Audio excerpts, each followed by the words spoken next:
Bonjour à tous, merci de m'accueillir dans ce magnifique endroit. Donc merci à toute l'équipe de la Fédé.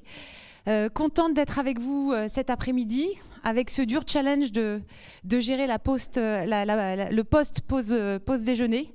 Donc je vais essayer de vous réveiller et vous réveiller avec un peu de chiffres, quelques messages et beaucoup d'ingrédients pour partager avec vous quelles sont les voies pour chacun d'entre nous de la création de valeur. Alors Pierre-François et Priscilla, c'est vrai qu'ils m'ont demandé de plancher avec un brief très simple. Création de valeur, quels nouveaux enjeux? Alors évidemment, c'est un thème hyper inspirant. C'est notre quotidien d'une certaine manière chez Kea, d'accompagner les dirigeants, les actionnaires, les équipes de management dans cette réflexion de la création de valeur. Alors, pour ceux qui... Alors, je vais tester la zapette, apparemment c'est un peu dur. Voilà. Alors, pour ceux qui doivent partir avant la fin, je vais essayer de tenir le timing. Je vais commencer par la fin et la conclusion.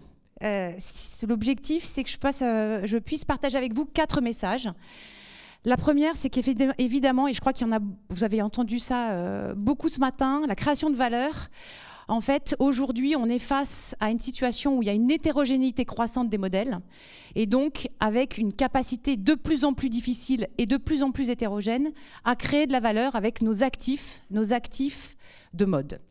Et en même temps, un changement de paradigme qui fait que de nouveaux acteurs qui viennent pleinement s'immerger dans notre secteur sont, eux, particulièrement attractifs et générateurs de valeur.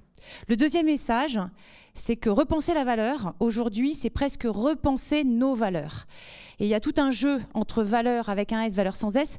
Et ce que je vais faire, c'est essayer de vous inviter à réfléchir ensemble sur la façon dont on peut repenser le système de valeurs autour de 4 champs.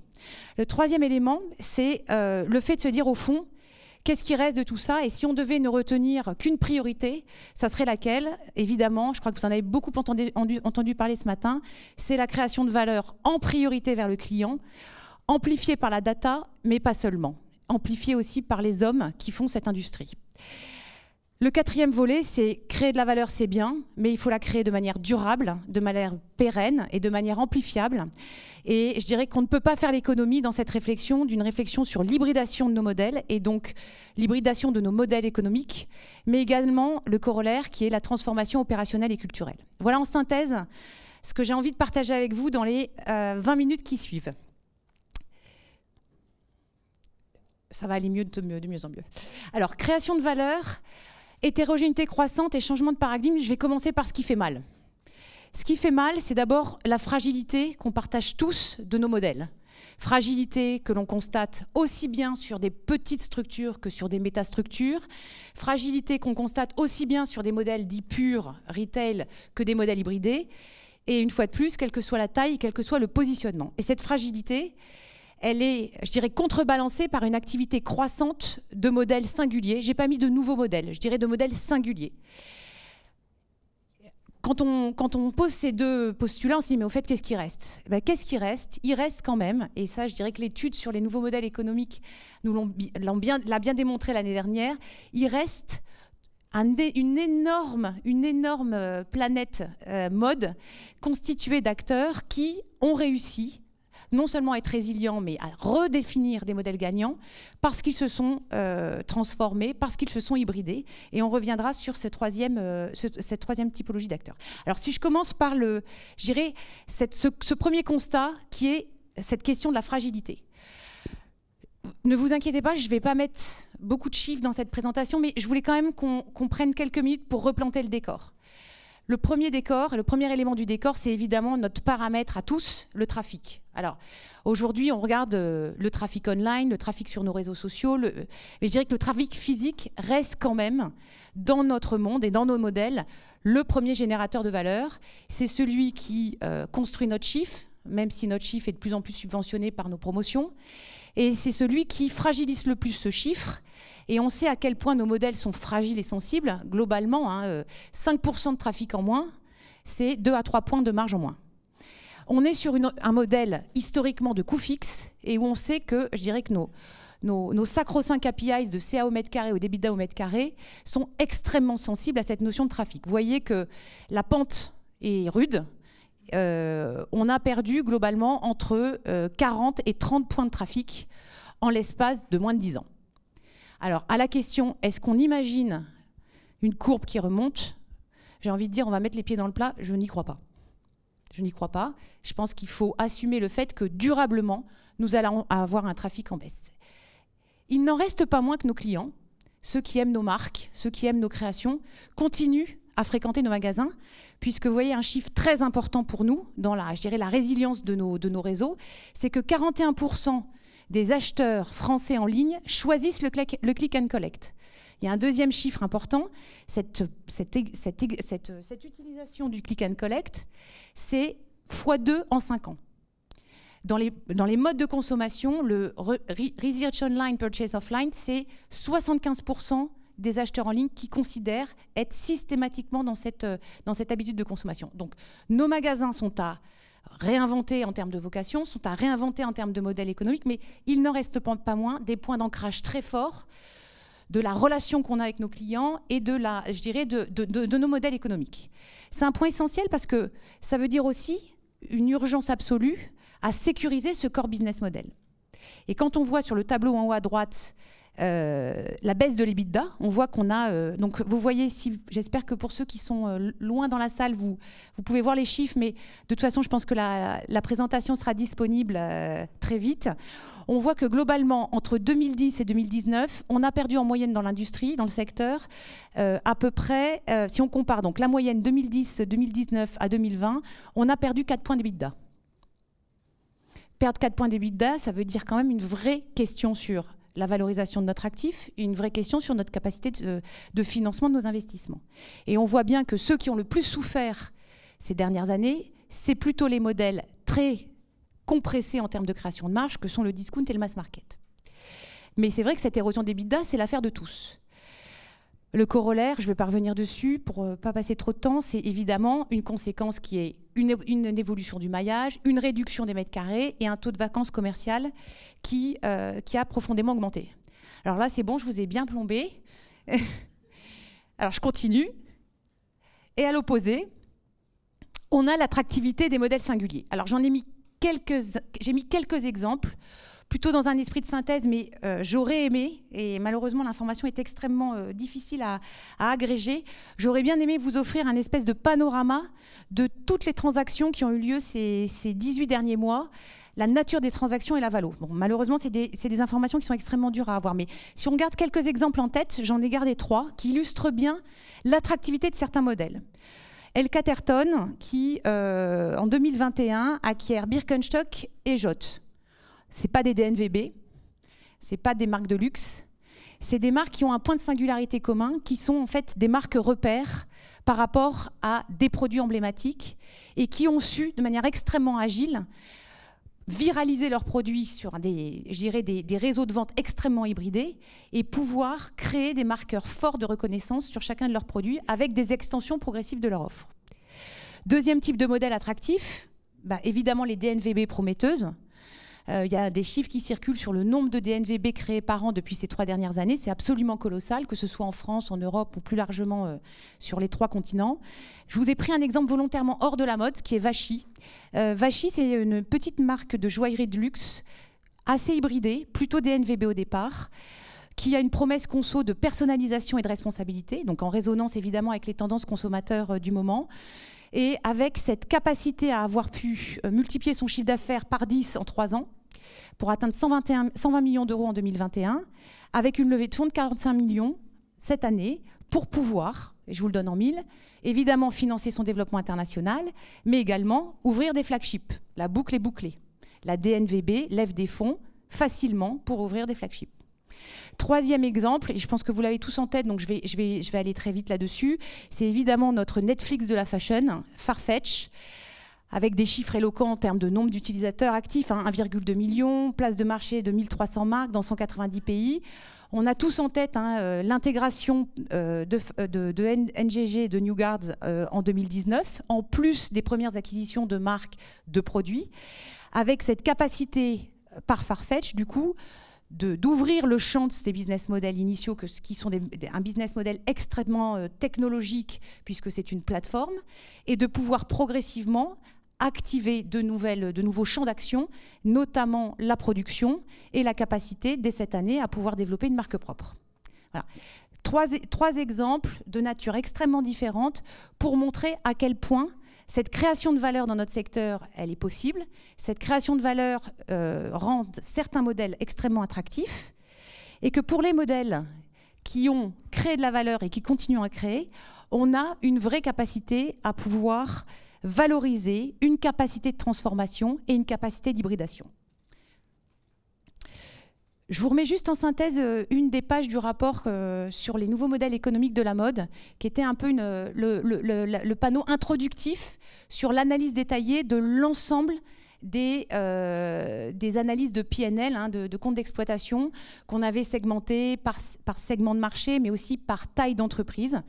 Donc je vous ferai grâce de la traversée de ces comptes d'exploitation, parce que je pense que là, dans 5 minutes, ça ronfle dans cette magnifique salle, mais c'est juste pour revenir sur quelques chiffres. Quand on a fait l'étude, donc il y a à peu près 1 an, c'est vrai qu'on a pu confirmer le fait que, quelle que soit la taille et quel que soit le positionnement, on avait un certain nombre de marqueurs qui permettaient cette création de valeur, évidemment qui se traduit par des croissances de chiffre d'affaires, des niveaux d'EBITDA, et avec comme paramètres fondamentaux, au-delà d'une marge brute et d'une marge nette, des poids extrêmement équilibrés d'hybridation, que ce soit en termes d'omnicanalité, mais aussi d'hybridation en termes d'équilibre territoriaux.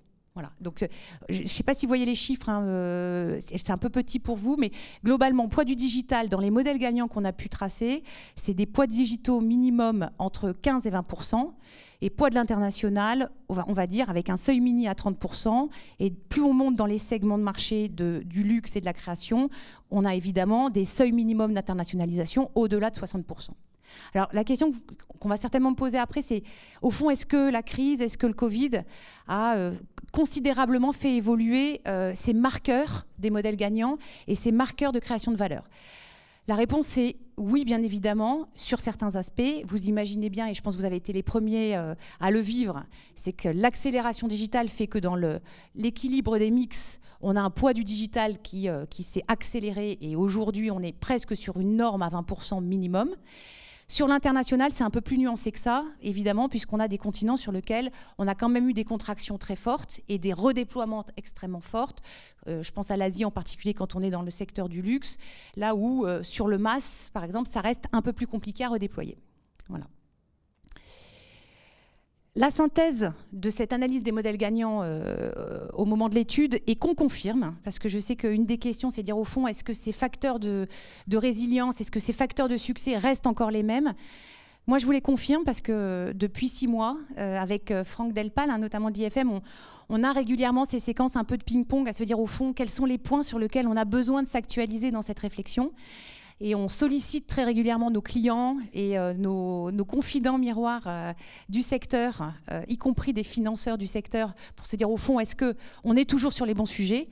Et la réponse est oui. Et donc, les 3 enseignements qu'on avait tirés à l'époque, c'était de dire 1, les modèles gagnants qui émergent sont des modèles gagnants hybrides et orientés clients. Je crois que c'est des mots qui ont été largement évoqués ce matin.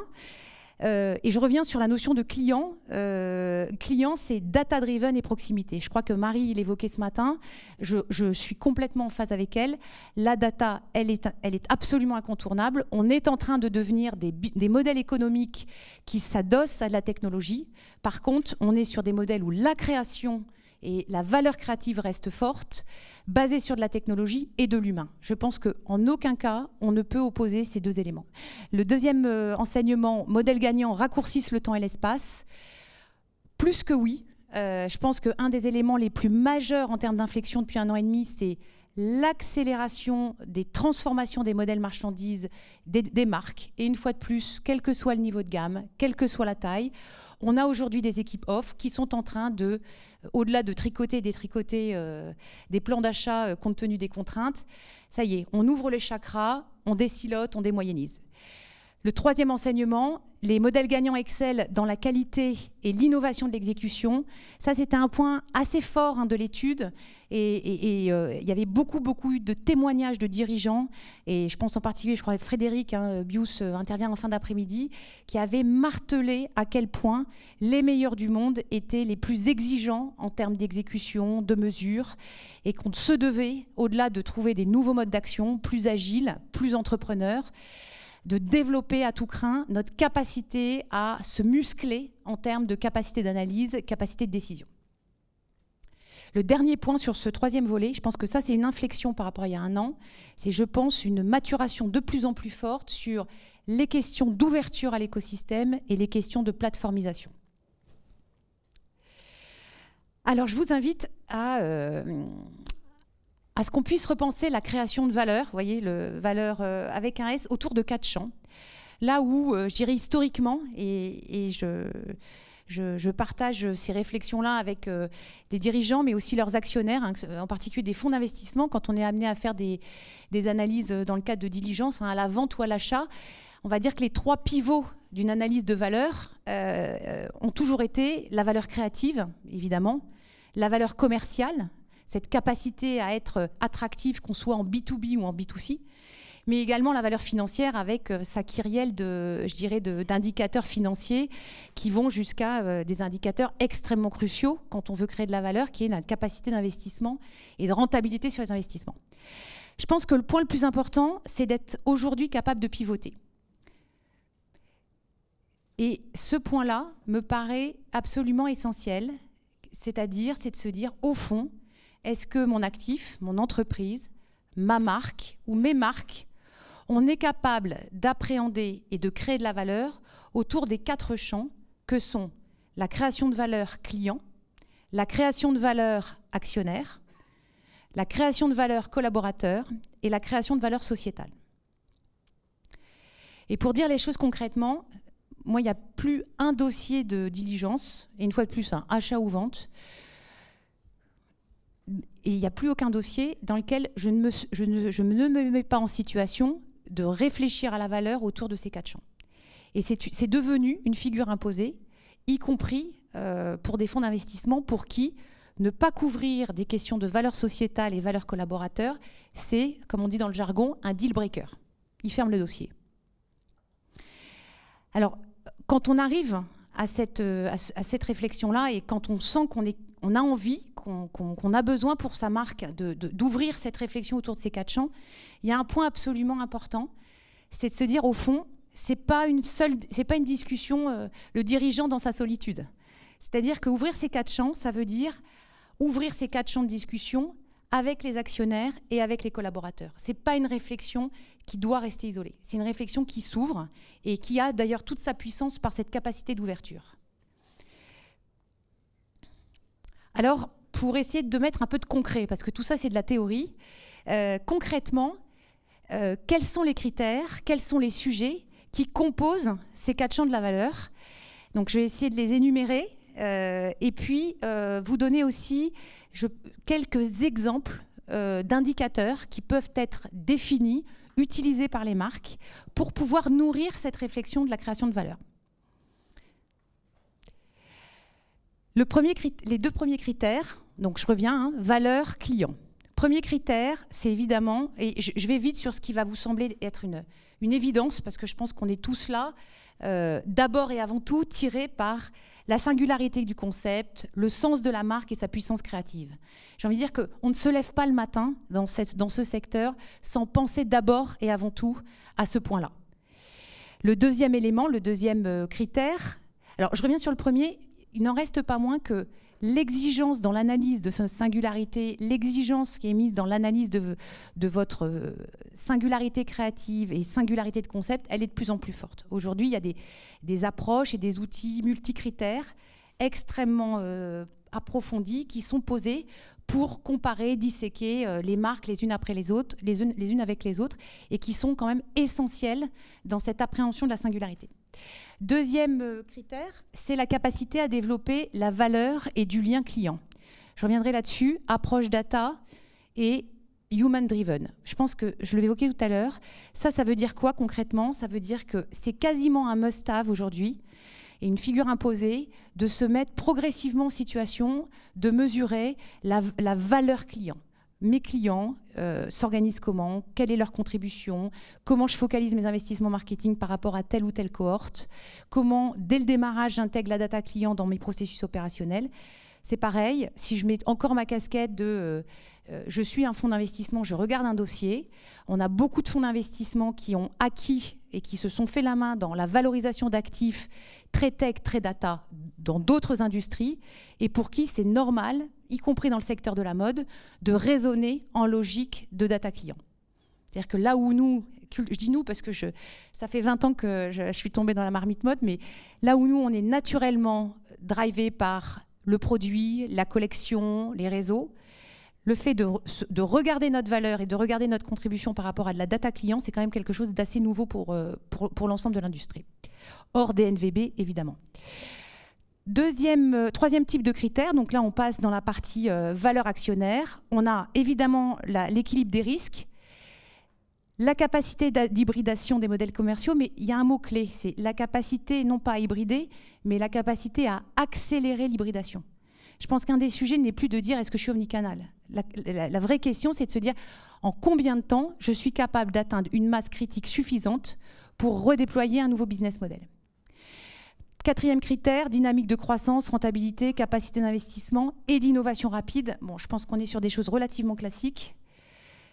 Si on passe à la partie, je dirais, plus sur la gauche, qui est la partie plus soft, on a cet enjeu aujourd'hui à regarder la création de valeur sous l'angle des collaborateurs. Création de valeur collaborateur, c'est d'abord la capacité à pouvoir mesurer des actifs humains, des actifs organisationnels, des niveaux d'engagement collaborateurs. Aujourd'hui, quand on regarde aussi la valeur et la création de valeur, on regarde aussi la personnalité du dirigeant et de ses équipes managériales. On regarde la capacité de cette équipe de management à mener des transformations. On est beaucoup plus fortement dans cette intégration de cet actif humain, au-delà des questions d'excellence opérationnelle et de capacité à variabiliser les coûts. Un autre élément extrêmement important dans les critères de création de valeur, c'est quand même les questions de performance IT et supply. Une fois de plus, dans les dossiers qu'on mène aujourd'hui, on ne peut plus faire l'économie, dans le cadre d'un dossier qu'on appelle stratégique, d'aller extrêmement en profondeur sur les architectures IT, les dettes techniques, les flux logistiques, l'amont, l'aval, etc., etc. Ça fait partie intégrante du modèle gagnant du secteur. Et le dernier point, évidemment, ce n'est pas le dernier, puisque c'est aussi un des points d'entrée pour certains modèles, c'est le niveau d'engagement sociétal et environnemental. Je pense que vous en avez beaucoup parlé ce matin, donc je vais vite dessus. Et le dernier point, qui est un point, je pense, qui est une vraie capacité de différenciation pour les acteurs que nous sommes du secteur, c'est cette capacité, au-delà d'être engagé dans une politique RSE propre à chacune des marques, c'est de s'ouvrir en termes d'écosystème. S'ouvrir en termes d'écosystème, c'est aussi se poser la question de sa capacité à contribuer, à transformer la filière, à pouvoir être partie prenante dans des projets de transformation, on va dire, dans une logique de bien commun. Alors, je vais faire plaisir à Clarisse en disant ça, mais voilà, c'est un point, je pense, fondamental.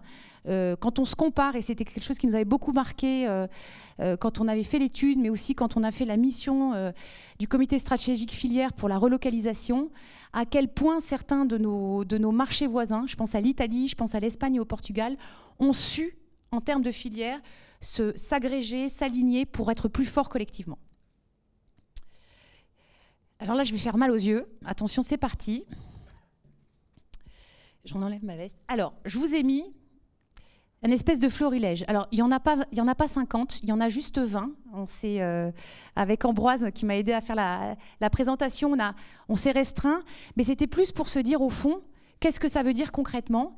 Et si on devait redessiner un cockpit du dirigeant, capable de lire une création de valeur autour de ces 4 champs, quels seraient ces indicateurs? Ça serait quoi les marqueurs?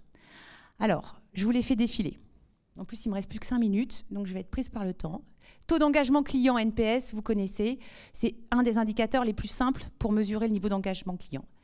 Sur la data client et la connaissance de la contribution de vos clients à la création de valeur, Les fameux acronymes barbares, Customer Lifetime Value et ARPU. Concrètement, le temps de fidélité et la contribution cumulée de mon client dans sa vie de client chez moi. Sur la partie business model, poids d'omnicanal, poids d'international, mais un indicateur qui est hyper important, qui est peu suivi en général, qui est le mix de contribution entre vos core business models et vos nouveaux business models. Aujourd'hui, quand on fait des tests, quand on veut lancer des nouveaux business models, on a toujours beaucoup de mal à l'amplifier parce que quelque part, naturellement, il se dilue et il n'arrive pas à être tracé suffisamment pour pouvoir se faire amplifier. Là, aujourd'hui, c'est incontournable de pouvoir conjuguer les deux. Poids de frais variables, on revient sur une question de variabilisation des coûts, de make or buy. C'est pareil, très rarement on a cette capacité à se dire au fond, est-ce que j'ai une bonne visibilité de ce que je peux variabiliser et de ce que je ne peux pas variabiliser. Les indicateurs financiers, ROCE, cash flow, tout ça vous connaissez par cœur. Sur la partie excellence opérationnelle, aujourd'hui, on a systématiquement ce besoin de re-regarder notre niveau de mix sourcing, mais aussi notre niveau d'open to buy, notre niveau de taux de service. L'open to buy reste un sujet qui est souvent peu développé, pas assez partagé, pas assez mesuré, et qui rend difficile le fait de pouvoir réfléchir en marge nette versus en marge brute dès la phase de création. Je continue. Sur la partie valeur collaborateur, on a les engagements collaborateurs qui se mesurent, et je reviens là-dessus, au même titre qu'on a des NPS clients, on a aujourd'hui une vraie capacité à outiller vos équipes pour mesurer leur niveau d'engagement. Au-delà, je dirais, des éléments classiques de turnover, etc., etc. On sait mesurer des actifs immatériels. Un actif organisationnel, ça, on sait le mesurer, on sait l'évaluer. Et puis sur la partie, évidemment, d'engagement RSE et d'engagement dans l'écosystème, on vous a mis juste quelques illustrations. Aujourd'hui, on arrive sur des indicateurs et des marqueurs de plus en plus techniques, hein, évidemment, sur des consommations d'énergie, des productions de déchets, des capacités de recyclabilité, que vous avez déjà eu l'occasion, je pense, d'aborder ce matin. Voilà ce cockpit, ces 8 critères, ces 4 champs de valeur, ces 8 critères, ces 20 indicateurs. Et au fond, tout ça est relativement simple. Enfin, moi, je pense que c'est tout sauf une usine à gaz. Je pense que c'est des choses qui vous parlent. La seule chose qui compte, c'est qu'elles parlent de manière singulière à chacun d'entre vous. Il n'y a pas d'équation commune. Chaque marque a cette capacité à définir l'équation qui lui ressemble le plus et qui lui crée le plus de valeur. Alors, il me reste 2 minutes 50. Ce que je voulais faire dans cette dernière partie, c'était vous donner quelques illustrations. Quelques illustrations, en repartant évidemment du client. Alors, je crois que ce matin, vous l'avez beaucoup abordé. On ne crée de la valeur que si on crée de la valeur pour ses clients. Bien évidemment, si je prends le client final, je crois que ce matin, c'était un client paradoxal de mémoire, Marie, schizophrène. Moi, je suis d'accord, en fait. On veut du prix, on veut de la désirabilité, on veut de l'agilité, on veut de l'engagement, on veut tout, en fait. Et c'est vrai que cette capacité à pouvoir se positionner sur de la désirabilité, elle est incontournable, avec des marqueurs forts aujourd'hui. L'agilité, la compétitivité, c'est l'affaire de tous. J'ai volontairement mis 2 exemples extrêmes, parce que pour moi, c'est 2 exemples qui créent de la valeur. Alors, Shine, je vous invite à regarder les chiffres. Honnêtement, on peut dire ce qu'on veut quand on voit et on ne sait pas combien de temps ça durera. Je ne suis pas Madame Irma, mais quand on voit leur croissance de chiffre d'affaires et le niveau de pénétration sur les 15-25 ans de l'ensemble des marchés mondiaux, je pense que la fast fashion n'a pas terminé et qu'on peut parler de néo-fast fashion. Et l'engagement, bien évidemment, au cœur de certains business models.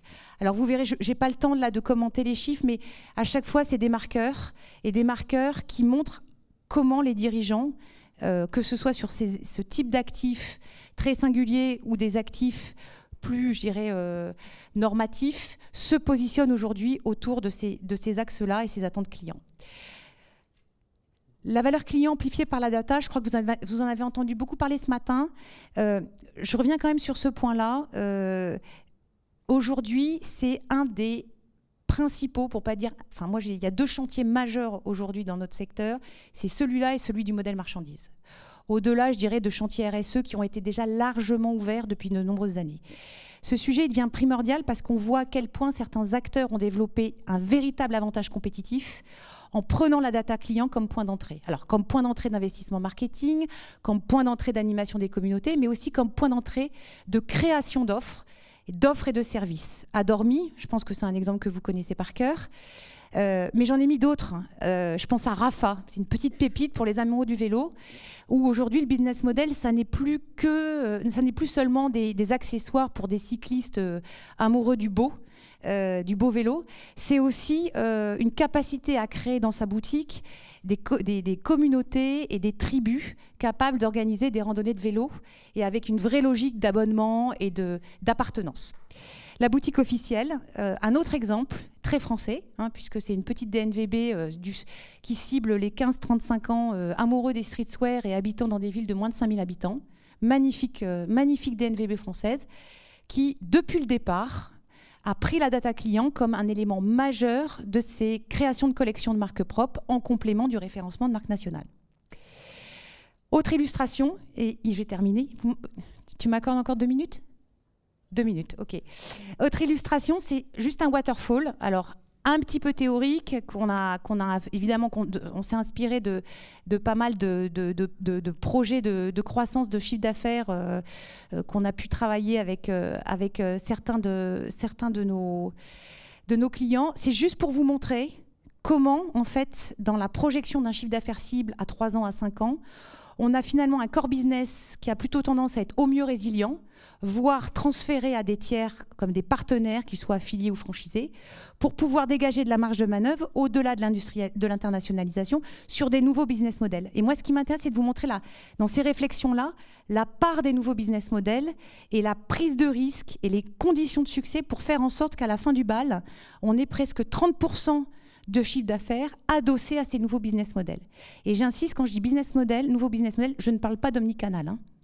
Je parle de nouveaux business models.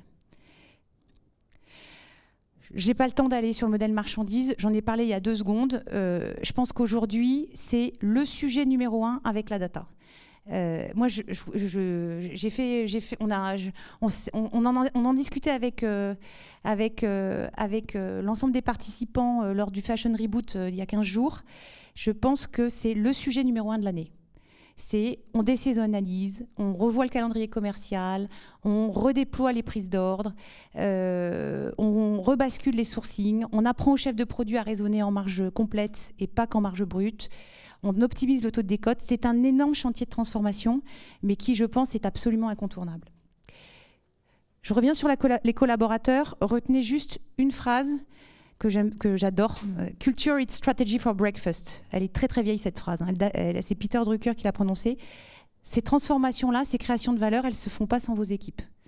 Et les équipes, qu'elles soient chez Gagny, très fashion, très tech, très scandinave, ou qu'elle soit chez Kiabi, des Kiabeurs au plus près des familles françaises, cette importance de la culture d'entreprise, c'est le nerf de la guerre pour réussir les transformations. Voilà, j'ai terminé.